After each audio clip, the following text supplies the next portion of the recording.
पंजाब के अंदर साल 2022 में गोली मारकर कत्ल किए गए पंजाब के मशहूर गायक सिद्धू मूसेवाला के कत्ल मामले की जांच कर रहे पंजाब पुलिस के एक सीनियर अधिकारी अंग्रेज सिंह की आज मौत हो गई। अंग्रेज सिंह वो अधिकारी हैं जिन्होंने खुद इस पूरे मामले को इन्वेस्टिगेट किया था और इस दौरान जब अदालत के अंदर लगातार मामले की सुनवाई हो रही है तो अंग्रेज सिंह इस पूरे मामले के चश्मदीद और मुख्य गवाह के रूप में भी वो कोर्ट के अंदर पेश हो रहे थे। इससे पहले जब पिछली सुनवाई अदालत के अंदर हुई थी तो खुद बलकौर सिंह जो सिद्धू मूसेवाला के पिता हैं और अंग्रेज सिंह वो अच्छा स्वास्थ्य ना होने के चलते कोर्ट में पेश नहीं हुए थे, जिसके चलते अदालत ने इस पूरे मामले की सुनवाई जुलाई के अंदर टाल दी थी। लेकिन अचानक से आज सुबह खबर आई कि अंग्रेज सिंह को कहीं ना कहीं जो लंबी बीमारी के चलते वो काफी ज्यादा गंभीर रूप से पीड़ित थे। आज उनकी लुधियाना के अंदर एक निजी अस्पताल में मौत हो गई।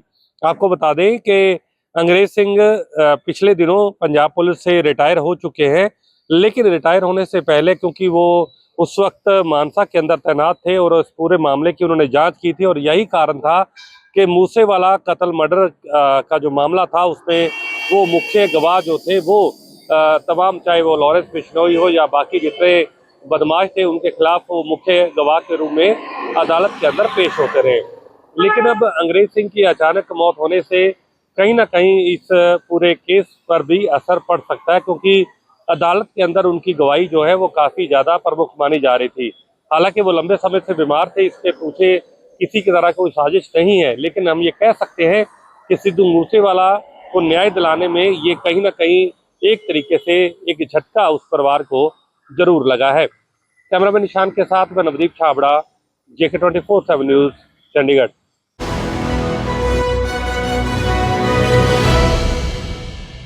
नमस्कार, आप देख रहे हैं JK 24/7 न्यूज का खास कार्यक्रम सिटी रिपोर्टर। मैं हूं इरशाद अहमद। महाराष्ट्र के पुणे से एक भयावह खबर जो है हम आपको बताने जा रहे हैं कि लव मैरिज, टॉर्चर और फिर मौत। पुणे की वैष्णवी हगवने की मौत ने एक बार फिर दहेज की भयानक हकीकत को सामने ला दिया है। 16 मई को पुणे के भावधन इलाके में वैष्णवी की लाश उसके ससुराल में फंदे से लटकी मिली। पहले ये कहा गया कि उसने आत्महत्या की, लेकिन अब पोस्टमार्टम रिपोर्ट ने सब कुछ बदल दिया है। शरीर पर मिले चोट के गहरे निशान ये चीख चीख कर कह रहे हैं कि वैष्णवी के साथ मारपीट की गई।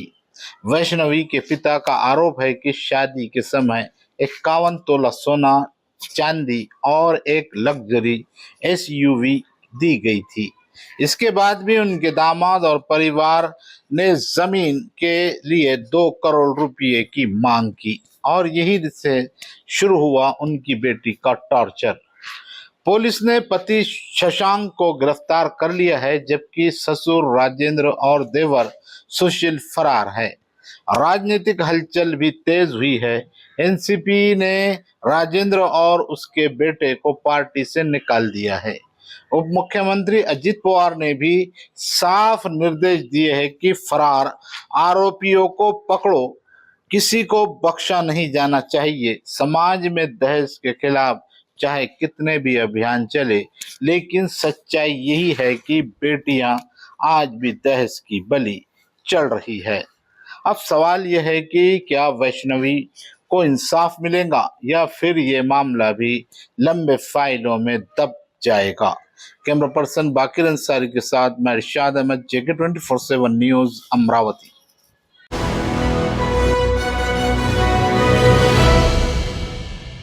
नमस्कार, आप देख रहे हैं सिटी रिपोर्टर। मैं हूं मनीष कुमार। इस वक्त जो है बिहार के राजनीति में काफी उठाल पटक जो है जारी है। पक्ष हो या विपक्ष, चाहे NDA गठबंधन हो चाहे इंडिया गठबंधन हो, सभी जो है एक दूसरे पर जो आरोप प्रत्यारोप लगा रहे हैं, क्योंकि चुनावी समय जो है काफी जो है 4 से 5 महीना बचा हुआ है। इसी कड़ी जो है देश के प्रधानमंत्री जो है बिहार दौरे पर है। बिहार पर दौरे पर है। उनके द्वारा जो है काफी जो है बिहार को स्वागत दिए जाएंगे, लंबे लंबे फेंके जाएंगे। विपक्ष का आरोप है कहीं न कहीं जो देश का प्रधानमंत्री जो बिहार आ रहे हैं उनके द्वारा जो है बिहार के जनताओं को जो है प्रलोभन दिया जाएगा, क्योंकि लगातार जो है बिहार में जदयू और बीजेपी का जो 20 सालों से शासन है। लेकिन बिहार के अगर खास करके कानून व्यवस्था पर जो है विपक्ष सवाल उठा रहे हैं। तेजस्वी प्रसाद यादव ने कहा कि बिहार में जो है प्रशासन के नाक के नीचे जो है अपराधी खुलेआम घूम रहे हैं। कहीं ना कहीं जो अपराधी बेखौफ हो गए हैं। दिन दहाड़े जो है बक्सर में जो है एक ही परिवार को 3 लोगों को हत्या कर दिया गया है।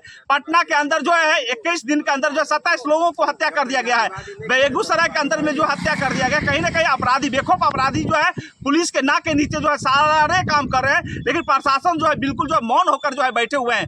अगर इसी कड़ी में जो है PFCH में जो है पटना के अंदर जो है जो मनीष कश्यप जो पत्रकार थे, अपने आप को कहलाते थे, उनके ऊपर जो है जो डॉक्टरों द्वारा जो बर्बरता किया गया है, एक जो सच दिखाने को लेकर जो है कहीं ना कहीं जो है अपने आप में जो मनीष कश्यप कल के डेट में जो है तेजस्वी यादव पर जो है आवाज उठाते थे, लालू परिवार पर आवाज उठाते थे, लेकिन आज उन्होंने महसूस किया है कि तेजस्वी यादव जो है सही थे। तेजस्वी यादव जो है ने भी जो स्वास्थ्य मंत्री है मंगल पांडे उन पर कटाक्ष किया है। उन्होंने कहा है कि अगर स्वास्थ्य मंत्री मंगल पांडे है तो उनको वो हमारे साथ बैठकर डिबेट करे।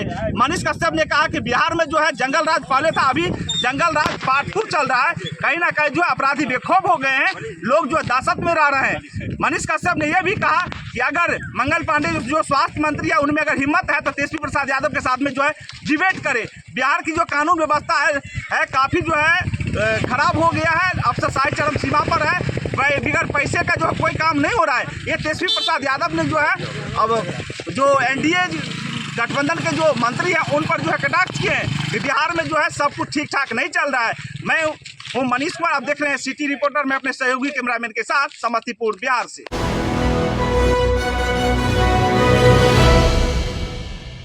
नमस्कार, आप देख रहे हैं खास कार्यक्रम सिटी रिपोर्टर। बता दें कि प्रदेश में अचानक हुई बारिश से किसानों को काफी परेशानियों का सामना करना पड़ रहा है। रबी फसल पककर उनका कटाई चल रहा है।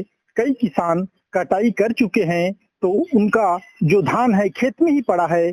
कई किसान मौसम को देखकर हार्वेस्टर मशीन से कटाई कर चुके हैं। वे उस धान को फैलाकर सुखा नहीं पा रहे हैं, जिससे उनको काफी दिक्कतों का सामना करना पड़ रहा है। अगर इसी प्रकार मौसम प्रदेश में 1-2 दिन और इसी प्रकार बारिश का रहेगा तो किसानों का जो फसल है वो काफी नुकसान भी हो सकता है। फिर भी किसान किसी भी तरह उनको बचाने की कोशिश कर रहे हैं और ये मौसम जो लगातार बारिश रुक रुक कर चल रही है, उसी बीच किसी तरह से अपने धान की कटाई कर उनको अपने घर लाने की जो सुविधा है उसमें जुटे हुए हैं। रबी फसल पककर तैयार था और जैसे ही कटाई शुरू हुआ है और उसी के साथ साथ बारिश भी प्रारंभ हो गया है, जिसके चलते किसानों को काफी परेशानियों का सामना करना पड़ रहा है। अब आने वाले दिनों में देखना होगा कि मौसम कब सही हो पाता है और किसानों को अपनी फसल कटाई में कब सहूलियत हो पाएगी। JK24 के लिए छत्तीसगढ़ गरियाबंद से कैमरामैन आत्मा ठाकुर के साथ परमेश्वर राजपूत।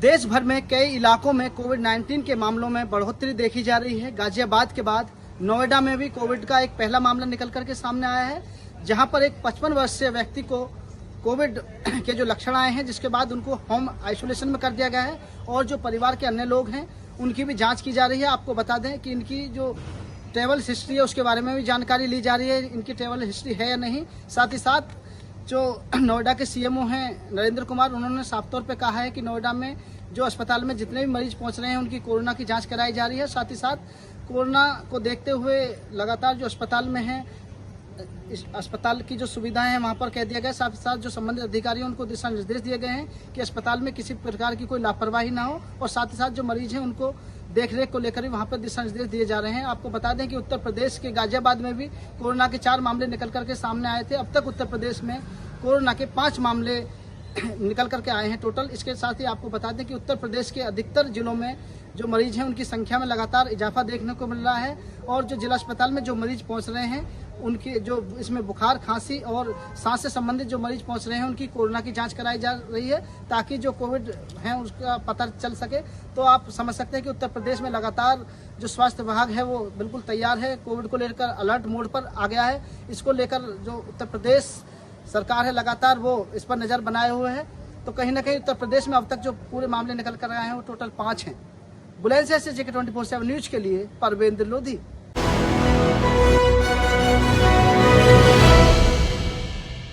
नमस्कार दोस्तों, स्वागत है आपका हमारे विशेष प्रोग्राम सिटी रिपोर्टर में। और मैं देहरादून से धीरेन्द्र प्रताप सिंह आपके सामने हाजिर हूँ बड़ी खबर लेकर के। उत्तराखंड में पर्यटन सीजन शुरू हो गया है और प्रदेश के अलग अलग हिस्सों में जो पर्यटन के लिए विख्यात है वहाँ के व्यापारियों को उम्मीद है कि इस बार पर्यटकों की आमद से उनकी कमाई अच्छी होगी। लेकिन प्रशासन जाम की बड़ी समस्या से राहत पाने के लिए कुछ रिस्ट्रिक्शंस लगा रहा है, कुछ प्रतिबंध लगा रहा है, जिसकी वजह से पर्यटकों को भी दिक्कत आ रही है और इसकी वजह से होटल एसोसिएशन समेत जो अन्य व्यापारी हैं, जो पर्यटन सेक्टर से जुड़े लोग हैं, वो काफ़ी शासन प्रशासन पे गुस्सा भी हो रहे हैं। मसूरी की बात करें तो देहरादून शहर से 32 किलोमीटर दूर मसूरी है, लेकिन देहरादून के पहले यानी कुठाल गेट पे, मसूरी के पहले कुठाल गेट पे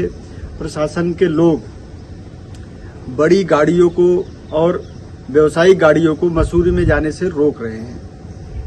इवन टेम्पो ट्रेवलर से भी अगर कोई यात्री वहां जाने की कोशिश कर रहा है तो उसे भी रोका जा रहा है और कहा जा रहा है कि आप छोटी गाड़ी या सरकारी ट्रांसपोर्ट सिस्टम से यात्रा करें, क्योंकि मसूरी में जबरदस्त जाम लग रहा है।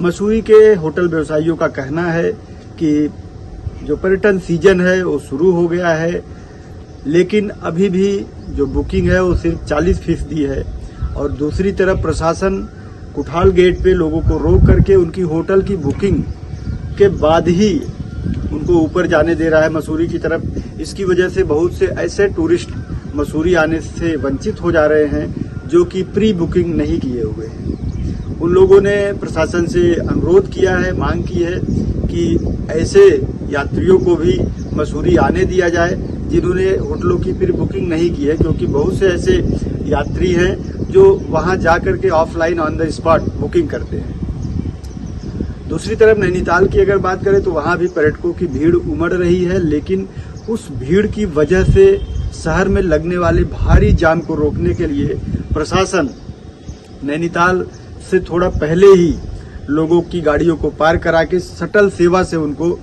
नैनीताल भेज रही है। इसकी वजह से वहां पे रोज हंगामे की स्थिति भी बन रही है और जो टूरिस्ट हैं वो पुलिस वालों से उलझते भी दिखाई दे रहे हैं। टूरिस्टों ने भी मांग की है कि प्रशासन कुछ ऐसी व्यवस्था करे, नैनीताल शहर के आसपास पार्किंग की व्यवस्था करे और उनको अपनी गाड़ियों से, अपने वाहन से शहर के अंदर प्रवेश करने दिया जाए।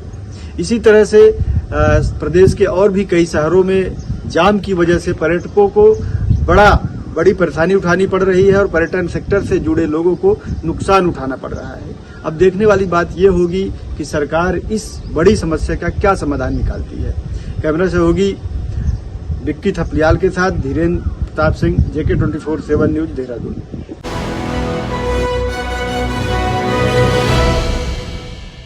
नमस्कार, आप देख रहे हैं JK न्यूज का खास कार्यक्रम सिटी रिपोर्टर और पीलीभीत की बड़ी खबर को लेकर के मैं हूं आपके साथ ऋतिक द्विवेदी।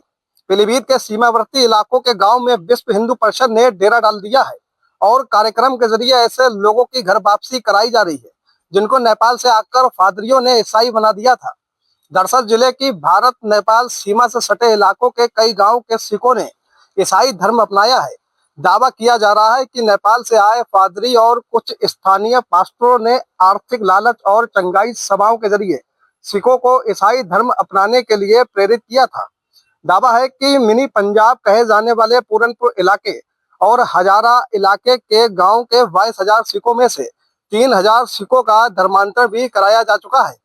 ऐसे 160 परिवारों की लिस्ट भी प्रशासन को सौंपी गई है जिन्होंने कथित तौर पर सिख धर्म छोड़कर ईसाई धर्म अपनाया है। हालांकि अब गुरुद्वारा कमेटी के साथ साथ हिंदू संगठनों ने भी घर वापसी अभियान की शुरुआत की है। अब नेपाल सीमा से सटे गांव में धर्मांतरण के ईसाई बने लोगों की घर वापसी कराई जा रही है। विश्व हिंदू परिषद के पदाधिकारियों ने सीमा से सटे गांव में जाकर लोगों से मुलाकात की है और घर वापसी के लिए प्रेरित किया है। शुक्रवार को गांव बेहला टाटरगंज के एक गुरुद्वारा में विश्व हिंदू परिषद की ओर से कार्यक्रम का आयोजन भी किया गया। इसमें सिख समाज के लोग बड़ी संख्या में शामिल हुए थे, जिसमें तकरीबन 150 लोगों की घर वापसी हुई है। पहले इन लोगों ने ईसाई धर्म को अपनाया था। बताया जा रहा है 500 ऐसे लोगों को कार्यक्रम में बुलाया गया था, जो कि संदेह के घेरे में आए थे, क्योंकि ये लोग काफी समय से गुरुद्वारा नहीं आ रहे थे। लेकिन अभी भी 500 संदिग्ध लोगों में से सिर्फ 150 लोगों की घर गुरुद्वारा वापसी हुई है। हालांकि मामले की गंभीरता को देखते हुए नवनियुक्त डीएम ज्ञानेंद्र सिंह ने भी धर्मांतरण के आरोपों की जांच के लिए विशेष टीम यानी एसआईटी गठित की है, जो कि पूरे मामले की रिपोर्ट डीएम को सौंपेगी, जिसके बाद धर्मांतरण की इस सक्रिय गैंग पर सख्त कार्रवाई की बात कही जा रही है। वीडियो जर्नलिस्ट कपिल गुप्ता के साथ मैं Hrithik Dwivedi, JK 24x7 news Pilibhit.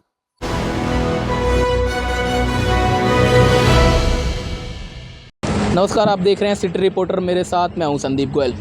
एक बार फिर कोरोना ने हरियाणा में दस्तक देनी शुरू कर दी है, तो वहीं अब केस भी लगातार जो है बढ़ते नज़र आ रहे हैं। बीते दिनों जहां फरीदाबाद में एक जो है सिक्योरिटी गार्ड कोरोना पॉजिटिव पाया गया था, उसके बाद 2 और जो है लोग अब कोरोना पॉजिटिव पाए गए हैं, जिनको सेक्टर 16 और सेक्टर 21 का बताया जा रहा है। हालांकि ये भी बताया जा रहा है कि उसमें एक महिला जो कि एक IT कंपनी में काम करती थी और वो कोरोना पॉजिटिव पाई गई है। हालांकि अब उनको घर में ही आइसोलेट करने का काम किया है और आगे की जो प्रक्रिया है वो स्वास्थ्य विभाग ने पूरी कर ली है। यानी कि जो किट, जो दवाइयाँ जो उनको देने का काम होता था, वो उनके पहुंचाने का काम किया गया है। साथ ही परिवार को भी उनसे अलग जो है रखने की बात कही गई है।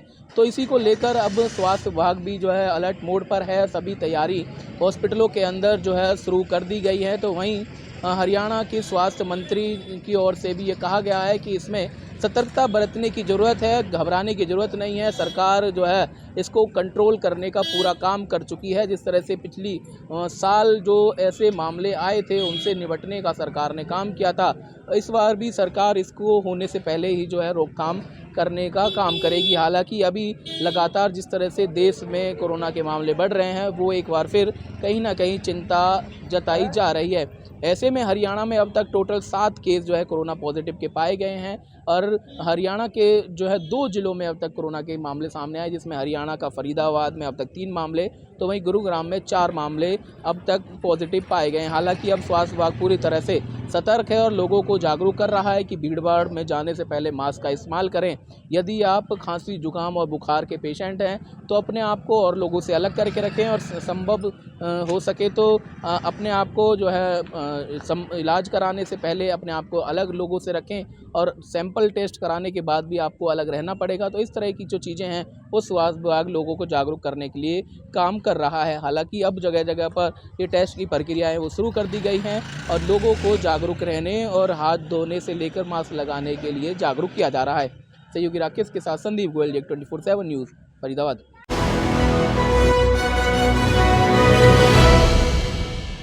नमस्कार, आप देख रहे हैं हमारा खास कार्यक्रम सिटी रिपोर्टर। मैं हूं धनराजगढ़, राजधानी देहरादून से, और बात करेंगे उत्तराखंड की सबसे बड़ी खबर की कि अब कहीं ना कहीं 3000 मलिन बस्ती वाले घर ऐसे हैं कि जिन पर तलवार लटकती हुई नज़र आ रही है। क्योंकि आपको बताते चले कि राजधानी देहरादून के अंदर अल्टीमेटेड रोड बनाने का निर्णय सरकार की तरफ से लिया गया है और सरकार की तरफ से कहना है कि जो विकास कार्य हैं वो लगातार उत्तराखंड के अंदर किए जा रहे हैं, जिसको देखते हुए जो एलिवेटेड रोड बनना है उसको देखते हुए जो मलिन बस्तियाँ हैं उनको चिन्हित किया गया है और मलिन बस्तियों पर लाल निशान भी लगा दिए गए हैं। लगभग 3000 परिवार ऐसे हैं कि जिन पर कहीं ना कहीं तलवार लटकती हुई नजर आ रही है। यानी कि कहा जा सकता है कि उनके घरों को तोड़ने के बाद एलिवेटेड रोड बनाया जाएगा। लेकिन अब देखने वाली बात ये होगी कि क्या सरकार जो वहाँ पर बसे हुए लोग हैं उनके लिए कुछ इंतजाम करती है या नहीं। लेकिन अभी देखा जाए कि कहीं ना कहीं दहशत में वो लोग जी रहे हैं, क्योंकि उनको कहीं ना कहीं अंदेशा है कि सरकार उनके घरों को तोड़ेगी और वो सड़कों पर आ जाएंगे। लेकिन अब देखने वाली बात यही होगी कि सरकार क्या उनके लिए कोई इंतजाम करेगी या नहीं, ये तो आने वाला वक्त बताएगा। लेकिन अभी ये कहा जा सकता है कि जो 3000 परिवार ऐसे हैं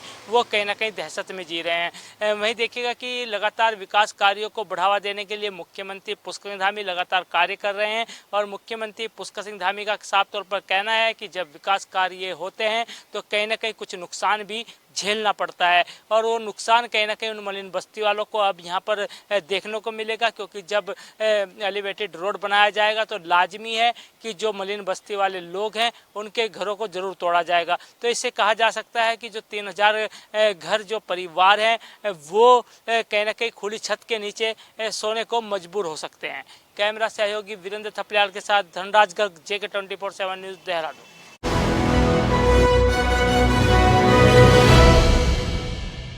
उत्तर प्रदेश में लगातार तापमान बदलने के कारण ऑरेंज अलर्ट घोषित किया गया है।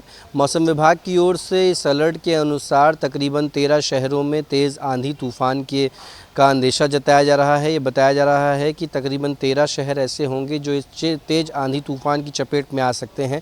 इसको देखते हुए उत्तर प्रदेश में मौसम विभाग की ओर से ऑरेंज अलर्ट घोषित किया गया है। दोपहर में तेज़ गर्मी यानी कि 40 से 45 डिग्री का टेम्परेचर पहुंच जाता है और देर शाम को टेम्परेचर गर्म होने की वजह से हवाएं भी गर्म हैं। इन तमाम मामलों को देखते हुए उत्तर प्रदेश के मौसम विभाग ने साथ ही साथ स्वास्थ्य विभाग की संयुक्त टीमों ने एक निर्देश जारी किया है कि दोपहर में 12 बजे से 4 बजे तक बिना किसी आवश्यक कार्य के घरों से बाहर ना निकलें। 29 तारीख से लेकर के आने वाले समय में नौतपा यानी कि 9 दिन की गर्मी, भीषण गर्मी होगी। इस भीषण गर्मी से खुद को कैसे बचाना है, इसके तमाम किस तरीके से खुद को बचाया जा सकता है, इन चीज़ों को लेकर के तमाम इख्तियार अपनाने होंगे। इसको लेकर के मौसम विभाग ने अपनी वेबसाइट पर और स्वास्थ्य विभाग की वेबसाइट पर भी अंकित कर दिया गया है। लेकिन उत्तर प्रदेश में आने वाले 9 दिन बेहद तपिश भरे होंगे, बेहद गर्मी भरे होंगे।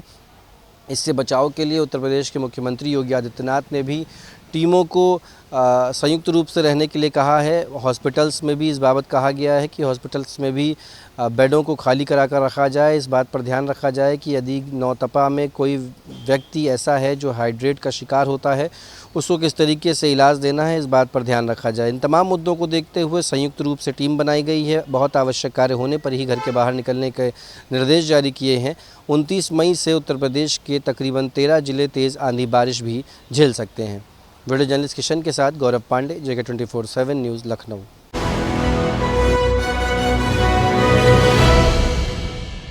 भारतीय जनता पार्टी एक बार फिर वन नेशन वन इलेक्शन पे लग चुकी है। लखनऊ में जितने विंग हैं भारतीय जनता पार्टी के प्रदेश कार्यालय पे, उनके विंग्स के जितने प्रदेश अध्यक्ष हैं, सबसे कहा है वन नेशन वन इलेक्शन पे तमाम ज़िलों पे संगोष्ठियाँ हों और तमाम बड़े नेताओं को बुलाकर जनता के बीच में बताया जाए कि सरकार का इलेक्शन पे कितना खर्च होता है। अगर एक इलेक्शन होगा यानी एक वक्त में सारे विधानसभा के समस्त प्रदेशों के चुनाव हो जाएं और फिर केंद्र का भी चुनाव हो जाए, जिसमें लोकसभा का चुनाव और विधानसभा के एक साथ कराने की बात रखी जा रही है। वन नेशन वन इलेक्शन बहुत बड़ा मुद्दा है। इसको लेके सरकार अग्रसर है और बाकायदा वो रोड मैप तैयार कर चुकी है। और एक बात है कि भारतीय जनता पार्टी कोई कानून अगर लाना चाहती है तो उसमें वो बाकायदा एक संगोष्ठियों के माध्यम से, सेमिनार्स के माध्यम से, जनसभाओं के माध्यम से पब्लिक को जागरूक करती है, बताने का प्रयास करती है कि वन नेशन वन इलेक्शन की थ्योरी क्या है। या कोई भी अमेंडमेंट बिल अगर आता है, कोई नया कानून आता है, तो उसमें वो तैयारियां करती है भारतीय जनता पार्टी और सरकार, यानी केंद्र शासित सरकार जो है, नरेंद्र मोदी, अमित शाह एक फार्मूला तय करते हैं। जो भी अध्यादेश वो नया लाते हैं वो बताने का प्रयास करते हैं कि अगर हम पहले ही जनता को अपने हित में उनको जागरूक कर लें, उनको बता दें कि इससे कितने फ़ायदे हैं, तो कोई अच्छी बात उसके नताए जाते हैं। जैसी कानून बनता है, कानून बनने के बाद पब्लिक फोरम में आता है, प्लेटफॉर्म पे आता है और चीज़ें जो हैं इम्प्लीमेंट हो जाती हैं, उसके बाद जागरूक करना ज़्यादा नुकसान होता है अगर पहले ही पब्लिक को जागरूक कर दिया जाए। इसी नाते भारतीय जनता पार्टी समस्त कार्यकर्ता नेताओं को, जितने देश भर के हैं, उनको बताया गया है कि अपनी विधानसभा, ब्लॉक स्तर पे और अपने संसदीय क्षेत्र में हर जगह, हर इलाके में हर कस्बों में जाके बताएं कि वन नेशन वन इलेक्शन के कितने फायदे हैं। संगोष्ठियां कई हजार होने जा रही हैं पूरे देश में और बड़े बड़े नेता उसमें सम्मिलित होंगे, बताएंगे कार्यकर्ताओं को, नेताओं को कि किस तरह से वन नेशन वन इलेक्शन के कितने फायदे हैं। ये भारतीय जनता पार्टी का अगला जो है रोड मैप है। अब देखने वाली बात है ये रोड मैप कितना कामयाब होता है या नहीं कामयाब हो पाता है। कैमरा पर्सन सुमित के साथ रजाबाद, लखनऊ, जेके न्यूज।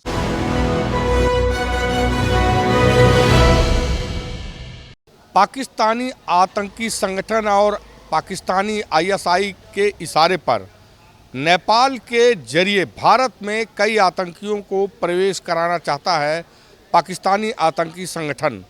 ऐसे में कहीं ना कहीं भारत और नेपाल के जो बीच बॉर्डर है वहां पर एसएसबी जवानों ने पूरी तरह से मोर्चा संभाला है। हर एक बात, हर एक छोटी बड़ी घटना की मॉनिटरिंग की जा रही है। लगातार एसएसबी जवानों द्वारा बॉर्डर पर पूरी तरह से सतर्कता और दृष्टि बनाई गई है। जिस तरह से नेपाल के जरिए आतंकी भारत में प्रवेश करना चाहते हैं, तो ऐसे में केंद्रीय सुरक्षा एजेंसियां और राज्य की सुरक्षा एजेंसियां लगातार भारत नेपाल के जो बॉर्डर हैं वहां पर चौकसी को बढ़ा दिया गया है। लगातार जो एजेंसियों के अधिकारी हैं वो कहीं ना कहीं भ्रमणशीलता के जरिए हर एक वास्तु स्थिति की जानकारी जुटाई जा रही है। ये भी कहा जा रहा है कि जिस तरह से बांग्लादेशी और पाकिस्तानी आतंकी घुसपैठ कर सकते हैं, तो ऐसे में सुरक्षा एजेंसियां हर एक मानक को स्थापित कर रही हैं। लगातार कहीं ना कहीं हर एक चीज़ की मॉनिटरिंग खुद दिल्ली से केंद्रीय एजेंसियों के चीफ कर रहे हैं। ये भी देखने वाली बात होगी कि लगातार जिस तरह से सतर्कता बरती जा रही है, तो ऐसे में कहीं ना कहीं जो भी सुरक्षा एजेंसियां हैं वो पूरी तरह से सतर्क और अलर्ट हैं। कैमरामैन सुमित के साथ उमेश मिश्रा, JK 24x7, लखनऊ।